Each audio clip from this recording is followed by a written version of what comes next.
안녕하십니까. 쇼키부동산입니다. 부동산 시장이 예상보다 빠르게 변화하고 있습니다. 자, 6.27 대책 후에 생긴 변화가 있거든요. 이와 관련돼서 정리를 드리고 정부가 어떤 실수를 했는지도 한번 체크를 드려보도록 하겠습니다. 자, 상승세가 현재 강하게 나타나는 것도 정리를 드리고요. 마지막으로 정부의 브레이크는 과연 또 나올 것인지 체크하는 시간을 갖도록 하겠습니다. 6.27 대책의 핵심은 두 가지입니다. 주택수를 늘리지 마라, 그리고 과도한 대출로 비싼 아파트를 사지 말라는 거죠. 자, 이 두 가지 원칙이 이제는 새로운 문제를 만들어내고 있다. 저는 이렇게 생각을 합니다. 주택수를 늘리는 것을 어떻게 막았을까요?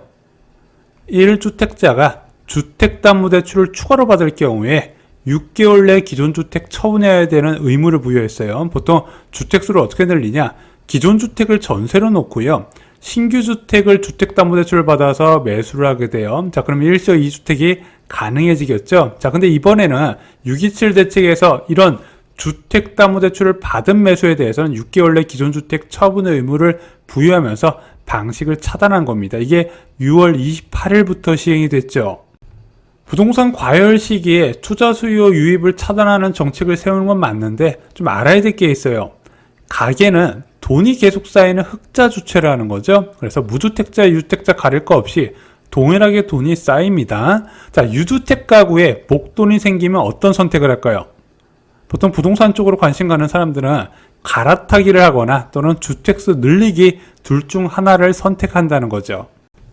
기존 주택 처분 의무의 문제점은 바로 이런 식으로 돈이 쌓이는 유주택자 가구에 갈아타기 외에는 선택지를 없애버렸다는 겁니다. 자, 그러다 보니까 모든 수요가 갈아타기로 쏠리고 있어요. 갈아탈 때 어떤 아파트 사요?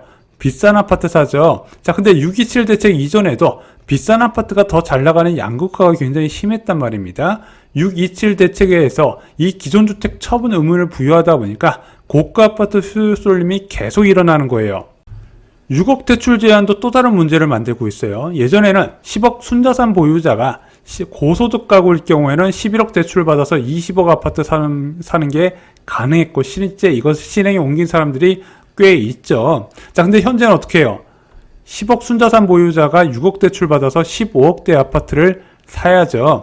자, 또 예전에는 15억 순자산 보유자가 11억 대출 받아서 26억 아파트를 매수 가능했다면 현재는 6억 대출 받아서 20억 아파트를 매수할 수밖에 없다는 겁니다. 근데 일반적으로 갈아타기는 기존 주택 가격 대비 40에서 50% 비싼 아파트를 갈아타거든요. 근데 15억 아파트 팔아서 20억 아파트 사면 생각보다 실익이 없다 보니까 갈아타기를 포기하는 경우가 있어요. 자, 그러다 보니까 사람들이 어떤 것을 선택합니까?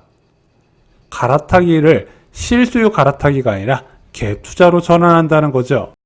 현재 부동산 시장 상황, 갭 투자자가 엄청나게 늘었다는 겁니다. 자, 10억 아파트 처분 후에 갭 투자나 재개발 들어가요. 원래 15억 아파트 사야 되는데 갭 투자나 재개발로 19억, 20억 아파트 접근하는 거죠. 자, 15억 아파트 처분 후에 원래 20억 아파트 사야 되지만 갭 투자로 25억 이상 아파트를 사려고 한다는 겁니다. 그러다 보니까 부가형 뉴타운이나 노량진 뉴타운 같은 고가 재개발 수요가 끊이지 않고요. 마포나 성동, 고덕, 과천 등 갭 투자가 가능한 고가 아파트 지역의 수요가 급증하고 있다는 거죠. 그래서 비규제 지역 중에서 올해 전고점을 돌파한 곳이 등장을 했어요. 이제 과천 같은 경우는 이제 신축이 27억까지 거래됐다는 소문이 있고요. 고덕 같은 경우는 고덕 그라시움, 이제 고덕동 대장역하라는 곳이 25억에 거래가 됐습니다. 자, 그러면서 주변에 아르타운이나 고덕 레미안 힐스테이트, 고덕 자이까지 호가가 빠르게 상승 중이고요. 그 수요가 이제 구축 아파트까지 넘어가는 흐름이 나오고 있어요. 아파트를 처분한 사람은 아파트를 떠나지 않는다 말씀드렸습니다. 자, 비규제 지역 고가 아파트 매도자들은 어떤 일을 했을까요? 규제 지역 초고가 아파트 매수에 들어가게 됩니다. 자, 그러면서 강남 상구의 투기과열지구 급매가 빠르게 소진이 돼요.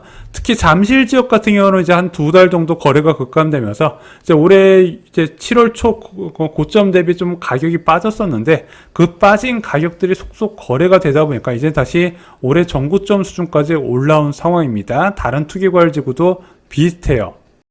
현재 여름이란 특수성도 알고 있어야 됩니다. 자, 1년 중 가장 매물이 적은 시기라고 말씀드렸죠. 자, 중상급지 이상 대부분 지역에서 매물 부족 현상이 나타나요. 어떤 데는 실입주 가능한 매물도 드물어서 부르는 게 값이거나 저층만 선택해야 되는 상황도 있습니다. 자, 이렇게 매물이 적은 상황에서 갭 투자 수요가 유입되다 보니까 호가 상승세가 예상보다 빠르게 나타나고, 이 매물을 못 사니까 주변 지역의 대체지를 찾으면서 주변 지역으로도 수요가 빠르게 늘어나는 게 현재 시장 상황입니다. 통계하고 지금 상황은 좀 달라요.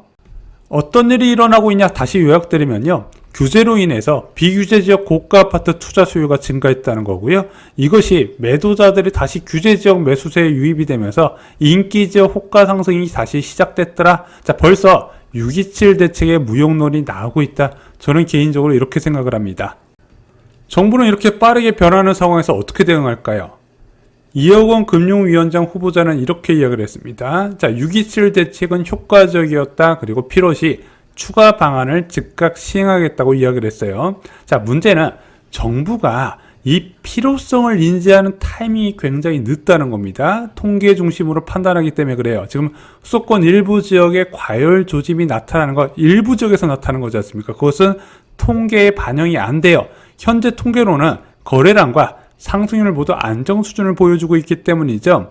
이 통계가 현실을 발행하려면 최소 1개월, 보통 2개월 정도 시간이 더 필요합니다. 그러나 현장은 이미 빠르게 변하고 있다는 점, 아마 지금 부동산을 알아보신 분들은 절실하게 느끼실 거예요.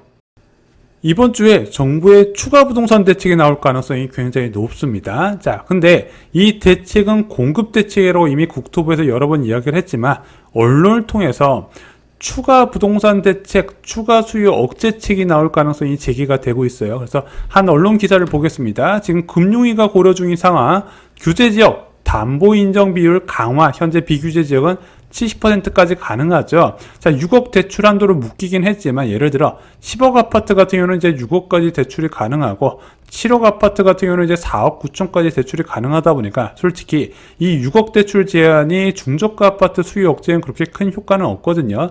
그와 관련돼서 검토 중이라는 기사가 계속 나오고 있고요. 두 번째, 주택담보대출 위험가중치 조정, 그래서 은행들이 대출을 많이 안 하도록 유도를 하는 방법, 마지막으로 전세대출 축소 방안 등이 언론에서 계속 이야기를 나오고 있습니다. 자, 이런 수요 억제책이 이번 주에 나오는 공급 대책에 포함될지 굉장히 중요해진 상황이에요.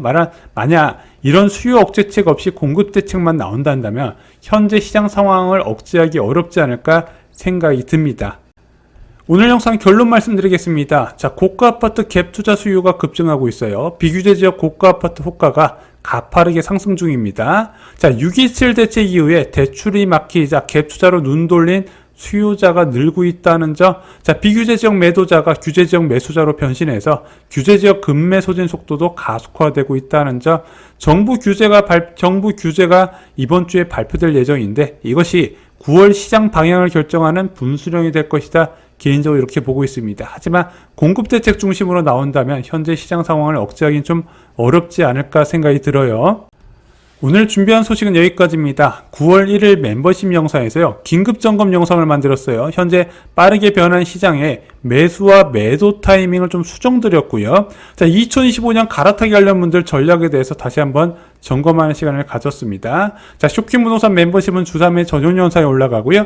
네이버 프리미엄 콘텐츠에서도 동일한 영상을 저렴하게 보실 수 있습니다. 이상으로 영상 마치겠습니다. 감사합니다.